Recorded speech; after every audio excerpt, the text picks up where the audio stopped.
Бугарија пред избори, Македонија пред нови надежи. Дали новата бугарска влада ќе биде само козметичка обнова или ќе придонесе за старт на македонските преговори со Европската Унија? Што очекува Скопје, што ќе понуди Софија, а што порачува Брисел? Кои од европските партии лобираат, а кои ја кочат Македонија на патот кон Унијата? Како ЕУ политичарите ја оценуваат последната резолуција за Македонија изгласана во Европскиот парламент? Добро вечер. Во ова издание на ЕВРОПАТ ќе зборуваме за предизборните калкулации во соседна Бугарија и анкетите кои велат дека најголемиот гласноговорник против македонските позиции, партијата ВМРО-БНД, е на работ да отпадне од новиот бугарски владен состав. Но и дали Софија ќе стане новата Атина? Останете со нас.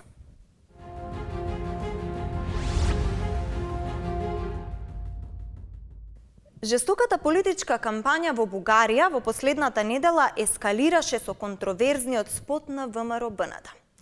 Македонија стана центар за разноразни провокации со цел собирање на политички поени. Но на грбот на бугарските политичари не стои само македонскиот спор, туку и големите европски критики за корупција и владење на правото. Од Софија ја вклучуваме професор доктор Ана Крастева, политиколог и аналитичар. Добро вечер. Во Бугарија се одвиваше жестока политичка кампања. Каков исход очекувате? Всяка кампания е жестока. В тази се борят две логики. Едната е желанието за промяна. 2020 година, лятото, имаше много мощни граждански протести с антикорупционни послания, с желание за смяна на модела. Това е едната логика, желанието за промяна. Втората, много силна логика, това е статуквото, устойчивостта на статуквото и резултата ще бъде компромиса между двете. Вече ще има повече партии в парламента.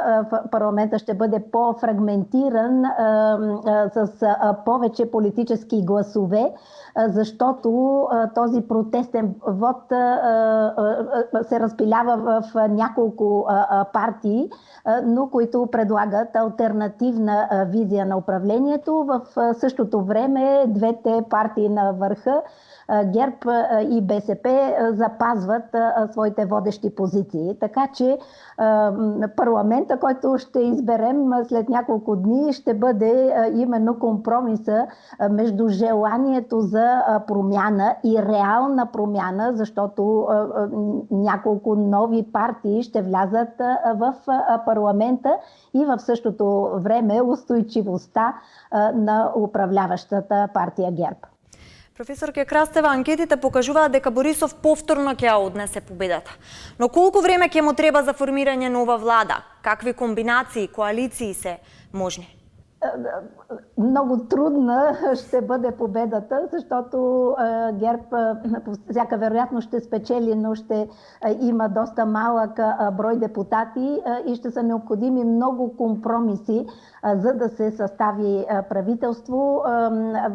Още не са напълно ясни конфигурациите. До сегашния коалиционен партньор, както македонските зрители добре знаят, са две патриотични националистически формации, ВМРО и Националния фронт за спасение на България.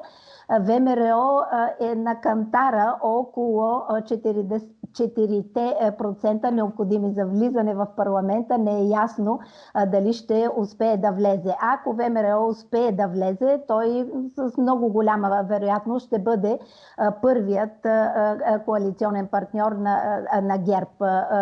Движението за права и свободи много ясно показва желанието си от така прикрит партньор. Той досега съдействаше на ГЕРБ в много ключови решения. В парламента беше като скрит техен гръб. Сега ДПС иска по-открито да излезе и вече да бъде официален коалиционен партньор, но това би била една изключително противоречива коалиция, където от двете страни на ГЕРБ да бъдат две напълно противоположни партии, едната на български националисти, другата защитаваща интересите на турското малцинство. Това е една възможна комбинация. Почти невъзможна е комбинацията между ГЕРБ и БСП. Няма никаква традиция в българската политическа история, която да прави мислими, която да прави възможни, която да прави легитимни големите коалиции, каквито понякога има в западноевропейските страни. Нека да кажа, че ако ГЕРБ не успее да състави правителство, според българската конституция, президента връчва мандат на втората политическа сила. Най-вероятно това ще бъде БСП, Българската социалистическа партия, но нейните шансове да състави правителство не са много големи. Тя би се коалирала с една нова политическа формация, която се формира на гребена на вълната на протестите, изправи се мутри вън, които биха я подкрепили. Някои други алтернативни на ГЕРБ играчи може би биха се включили в такава коалиция, но по-вероятно не, защото Демократична България е една последователно реформистка и демократична, но с десен профил партия и не би влязъл в коалиция с БСП. И на трето място, ако и БСП не успее да състави правителство, президента има свободата да връчи третия мандат, на която партия избере. Не е длъжен да е на третата в изборите, а на която той прецени. Има такива прецеденти в българската демократична история, когато президент е връчвал мандата на трета политическа сила преди много години. Това беше ДПС, който се отказа от политически кабинет тогава и се сформира експертен кабинет. Така че това също е опция, както остава опция президента, ако се стигне до трети мандат, да го връчи на също новата политическа формация на Слави Трифонов. Има такъв народ. Много са вариантите и всички са възможни. Труден и дълъг ще бъде периода на съставяне на правителство. Бугарија ја тресеа големи корупцијски скандали изминатите години и препирки меѓу власта и опозицијата. Има ли надеж за промени или овие избори ќе бидат само една козметичка обнова на ситуацијата? Това е големия въпрос, който мнозинството български граждани си задават, защото протестите през 2020 година, които имаха силен антикорупционен патос, първо в тях участваха много и млади, образовани лица, бъдещето на България, но и самите протести бяха подкрепяни от широкото мнозинство, над 60% от българските граждани. Промени очаквам да има заради това, че в парламента ще има много по-силна опозиция, ще има повече партии, които влизат с антикорупционни очаквания, така че те ще изискват и повече отчетност. И на трето място, като един наистина трети стожер на антикорупционен път, това са самите граждани, които много ясно показаха и миналата година на площадите.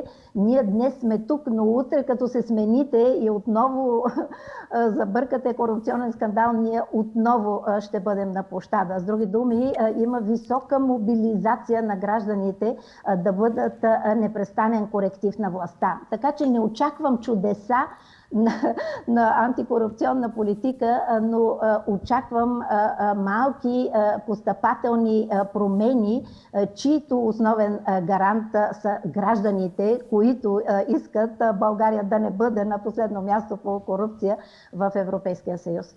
Го спомнавте Каракачанов, досегашниот партнер на Бојко Борисов. Ако не влезе во владиниот состав, дали ќе се смени политиката кон Македонија? Има голяма въпросителна относно влизането на ВМРО в властта, така че очакваме с интерес резултатите. По отношение на политиката спрямо Македония, две са характерните особености, които трябва да се кажат. Първата е, че тя безспорно се инициира от ВМРО и ВМРО е най-екстремистския глас на тази политика. Но по отношение на по-взискателна, бих казала, политика към Северна Македония, има доста висока степен на консенсус сред останалите политически играчи. Примерно ГЕРБ и президента не са съгласни почти по нито един въпрос, но по отношение на Северна Македония те гледат в една посока. БСП също, разбира се, основна опозиционна партия на ГЕРБ, не предлага друга алтернативна политика. Така че ако ВМРО не влезе в парламента и съответно не влезе като коалиционен партньор в правителството, сигурно ще има омекотяване на тона, но не очаквам да има скоро рязък обрат в тази политика. ВМРО БНД објави скандалозен спот во кој европратеникот Джамбаски зборува за територијални претензии кон Македонија. Дали е овој некој очаен обид за гласови или навистина ќе има импакт врз бугарските гласачи? Наистина една крайна мярка в последните дни на кампанията на партия, която се бори да влезе в парламента. Веднага трябва да кажа и да подчертая, че официалната българска позиция се разграничи. Така. Што може да се очекува од новиот играч? Партијата на Славе Трифонов има таков народ. Много интересен нов играч. Слави Трифонов очарова българските избиратели с едно утопично разбиране за политика, което успя да им продаде, в което успя да ги убеди. Казано накратко, това утопично разбиране в следното: избираме мажоритарно, т.е. избираме съвсем конкретни лица, защото им вярваме, защото ги харесваме, защото считаме, че могат да ни представляват. Днес имаме доверие в тях и ги избираме, утре нямаме доверие в тях и ги оттегляме. Хората повярваха, че има такъв механизъм. Слави Трифонов представи като такъв електорален механизъм избора, мажоритарен избор в два тура. Няма да навлизам в високите сфери на политологията. Няма такъв механизъм, който в мига, в който дадени избиратели да не харесват един депутат, той да бъде отзован и да бъде заместен с друг, който се харесва в този момент. Но много хора повярваха в това разбиране и в тази пряка роля, много по-пряка роля между институциите и гражданите. И има различни елементи от програмата на Слави Трифонов в тази посока. Така, за крај, професорке Крастева, дали е разумно Бугарија и понатаму да продолжи да ги запира европските интеграции на Македонија со оглед на тоа дека сите европски политичари порачуваат билатералните прашања да се решаваат надвор од преговарачката рамка? Наистина е така. Моето лично убеждение е, че трябва да се върви по пътя за европейската интеграция, защото в широкия европейски дом сме равноправни партньори и това е по-конструктивното поле, в което да се решават въпросите. И в същото време едно от изискванията на европейската интеграция е липсата на горещи спорове с съседите. Госпожо Крастева, ви благодарам за разговорот. Всичко хубаво, до чуване. Додека Скопје стои затворен во чекалницата на Европската Унија, во изминатите години Софија пред ЕУ се портретираше како лидер на европските амбиции на земјите од Западен Балкан. Сепак, ветото кон Македонија, протестите на улиците низ бугарските градови и високата стапка на корупција фрлија сенка врз лицето на бугарската престолнина. Какви промени се потребни и зошто партнерите на Борисов во Европската Унија молчат пред неправдата кон Македонија? Разговараме со Ханс ван Баален, председател на европските либерали и демократи АЛДЕ. Добро вечер. Утре има парламентарни избори во Бугарија. Дали Европската Унија има некакви очекувања од следната нова бугарска влада? No, because we only know after the elections. I mean, I've seen opinion polls. It could be that Boyko Borisov, the prime minister and his party, can continue, maybe with another coalition than this coalition. It could be that the opposition comes to power. We have to look at it. I mean, unfortunately, this is a matter we cannot decide in Brussels. It is to be decided in Bulgaria. Бугарија беше критикувана од Европската Унија за нејзиното проблематично владење на правото и корупцијата. Но се чини дека ова беа само зборови без правно постапување. Кои се последиците за Европската Унија ако се дозволува на земјите членки да ги газат вредностите и принципите на Унијата? Well, that's a bad thing. And there is a treaty between North Macedonia and Bulgaria. There is a treaty with Greece. So all obstacles should be away in order to start accession talks. And I have no clue why the Bulgarian government again put up obstacles. I mean, the Greek government didn't do so. So Bulgaria is blocking. Of course, the European Parliament, but also some member states, myself from the ALDE party, we put pressure on Bulgaria to accept that we have to open the accession talks as soon as possible because North Macedonia is a good partner, there's a lot of progress, and we should reward this. За време на гласањето на резолуцијата за Македонија во Европскиот парламент имаше жестока дебата за амандманот на социјалистите и зелените. Овој амандман ја осуди провокативната реторика на Бугарија кон Македонија, но не помина. Усвоени се други два амандмана на ЕПП за недискриминација на бугарите во Македонија. Дали е ова објективно според вас? No, it's not. And I don't see, I mean, the European People's Party, to which also the party of Prime Minister Borisov belongs, is a European party. As liberals, also we in the European Parliament work with them and also with others. So I have no clue why they don't put pressure on the Bulgarian Christian Democrats, the party of Borisov, to open negotiations, to accept that. And the heated debate, but the result was nothing. So what I hope is that the new government of Bulgaria, after the elections, will be different in its approach. Како да добиете фер позиција во билатералниот спор Скопје-Софија кога едната земја е членка на Европската Унија, а другата кандидати не може да ги изнесе своите ставови, еве како во последниот случај со Европскиот парламент? Well, the fact is that normally, I mean, also we as liberals, we have the Renew group in the European Parliament, of which we of ALDE are a member, and also the party of the French President Macron, La République en Marche. Together we are the Renew group. We talk with North Macedonia. Myself, I'm a good friend of the Liberal Democrats of Macedonia, worked with them for a long time. So there is exchange, there is debate. And of course, North Macedonian members of parliament and government are welcome in Brussels. So they can express their views, but their views are also my views. We don't differ. There should be a start of the accession talks as soon as possible without any blockade. Европратеникот Сандро Гози за Европат изјави дека ЕУ треба да го елиминира ветото на само една земја членка и да гласа со мнозинство.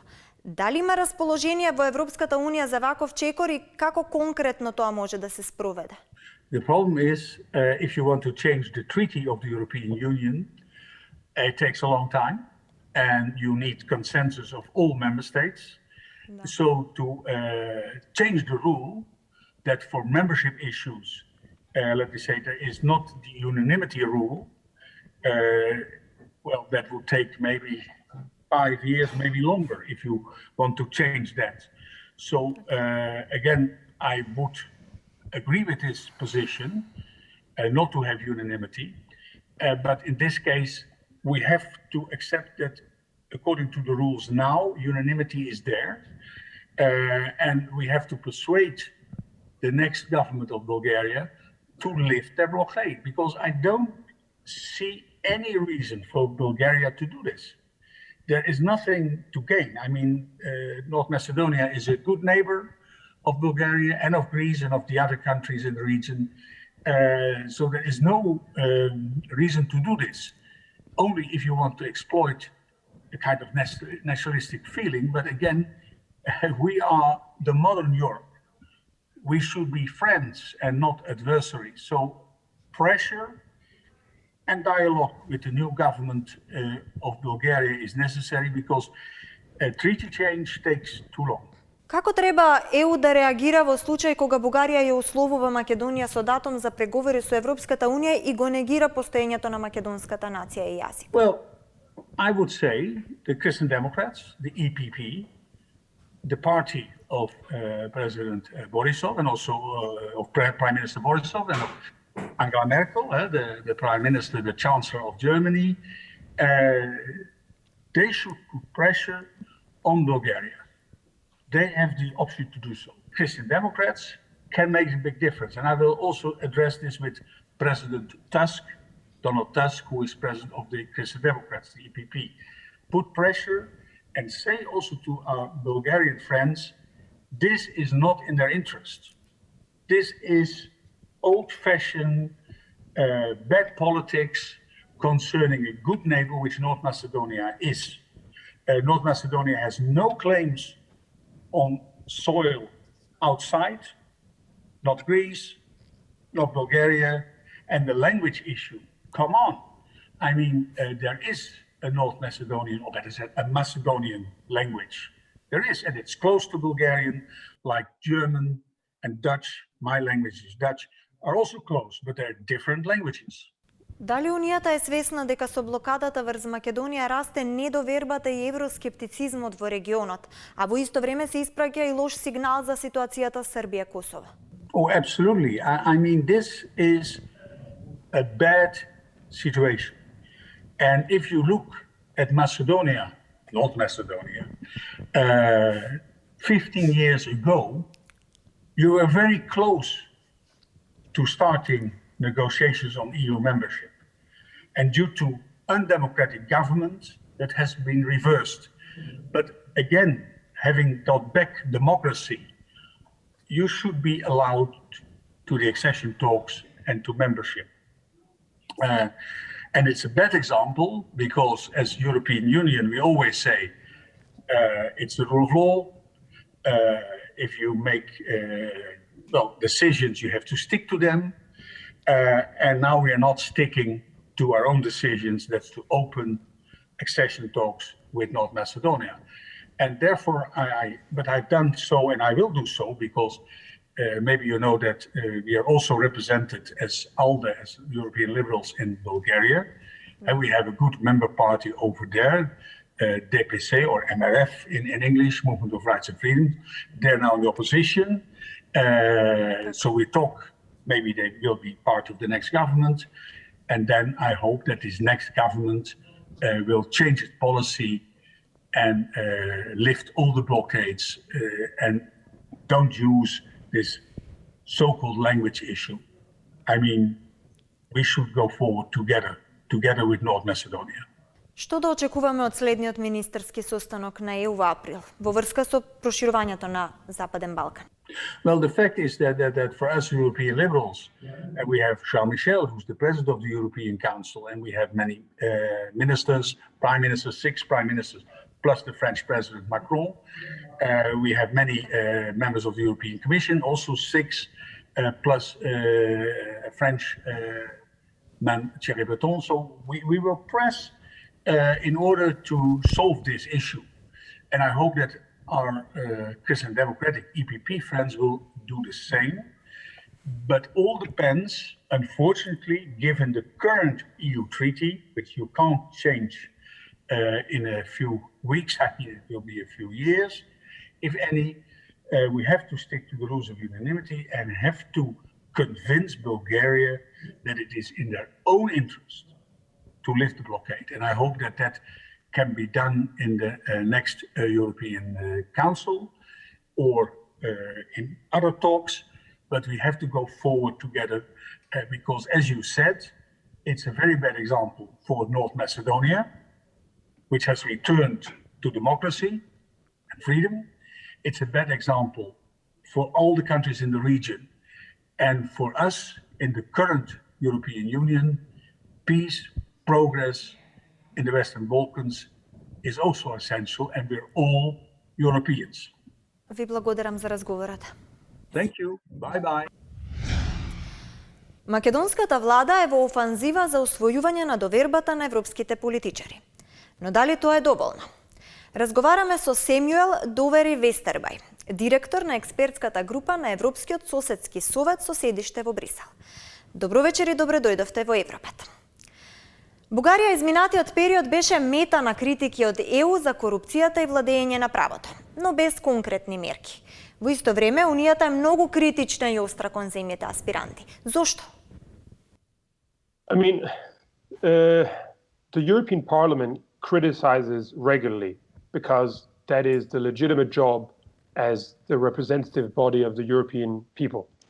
With regards to Bulgaria, as with, unfortunately, many other EU countries as well, it has faced difficulties in fighting corruption and also in maintaining a good standard for the rule of law. The fundamental problem is that once you're inside the EU, the conditions and tools available to fight corruption become less effective compared to when you're in the accession process. I mean, simply, there are not the same incentives, the same rules, or the same carrots available once you're a member. And we have seen that very clearly with some EU member countries.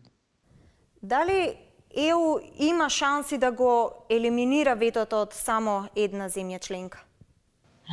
Yeah, this question is very popular these days, especially in foreign policy, where some advocate for more, they call it qualified majority voting, QMV, instead of the veto. But I have to disappoint that the reality, especially in the context of accession, is that it's quite unlikely to happen. I mean, many EU countries simply won't give away this type of sovereignty, and they also want to make sure that a blockage can exist if conditions are not met. And many countries inside the EU also seek deeper integration in the EU, and inserting the QMV or the qualified majority voting in accession is simply unlikely considering the current national climate and debates over sovereignty, especially within the EU and among people in the EU. Како да се надминат непринципиелните барања на официјална Софија? Yeah, I mean, I think it's very unlikely that the EU accepts these conditions for North Macedonia proposed by Bulgaria. I think that's very important to start with.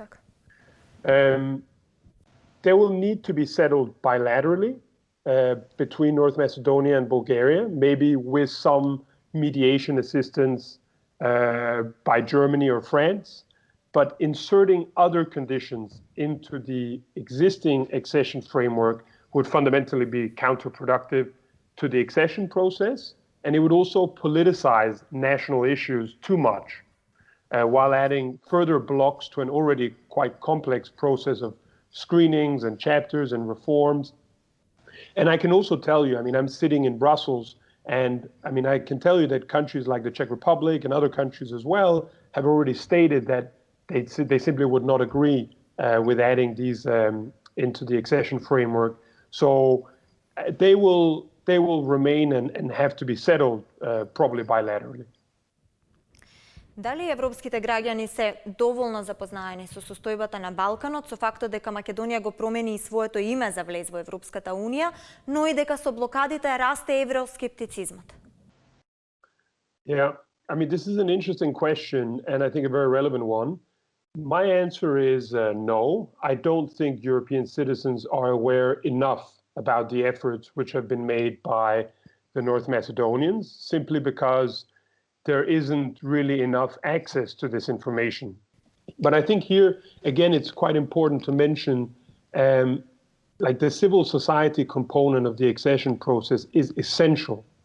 The EU is funding lots of projects in North Macedonia, and the objective with many of these is basically to create a better understanding. I mean, equal rights, social justice, better representation, and also to tackle decreasing distrust, because there is a lot of distrust, and there is disinformation, and there is and there is hacking, and all these issues, and these will not, in my opinion, be solved just by politicians or elections. They have to really come from the roots of society. You know, they have to really come from the North Macedonian associations, the academics, the teachers, the businesses, and that's a very, very important part of the accession process as well. Ви благодарам за разговорот. Гледавте Европат. Ви благодарам на вниманието и останете со програмата на телевизија 24.